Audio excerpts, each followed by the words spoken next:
Hello and good day to you. So I just wanted to film a short little clip just to fill you in about our Deeper series that we've just started. So in case you missed it, our last session was all about where is the evidence for God. And we looked at different types of viewpoints that people might have. So we looked at people who are atheists, we looked at theists, people who believe in God, we looked at agnostics, people who are neither here nor there. And we thought about actually what reasons might they have for those views, and which of those views is perhaps the easiest to believe in.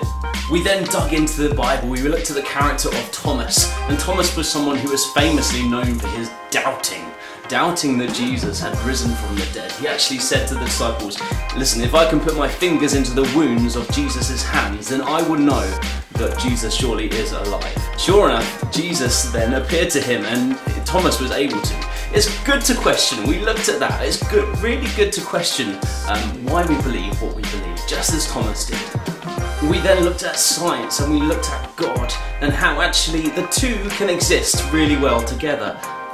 Despite some people might thinking otherwise. In fact, Louis Giglio, who's a famous pastor from America, once said when referring to the verse in Genesis where it says, "In the beginning God created the heavens and the earth." He said that some people believe that the world has come to an existence through a Big Bang.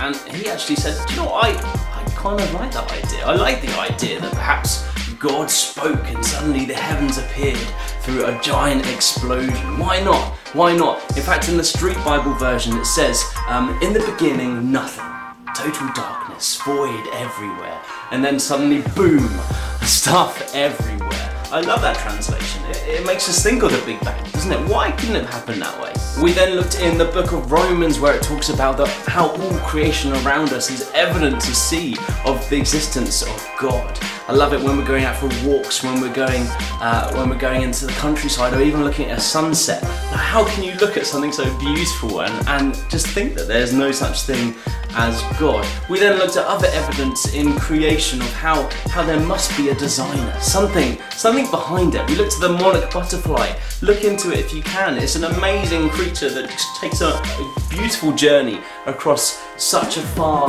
vast land and remembers that journey for generations and generations to come. Most important of all though, however, I spoke really strongly about actually how as Christians it's not our job to try and convince people that there is a God.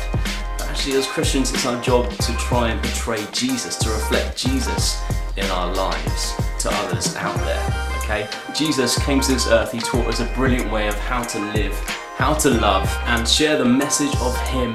Okay, and this is what our job on earth is to do. Guys, dig into deeper. These sessions are brilliant. Our next session is all about if God is a God of love, why is there suffering? Such a deep question.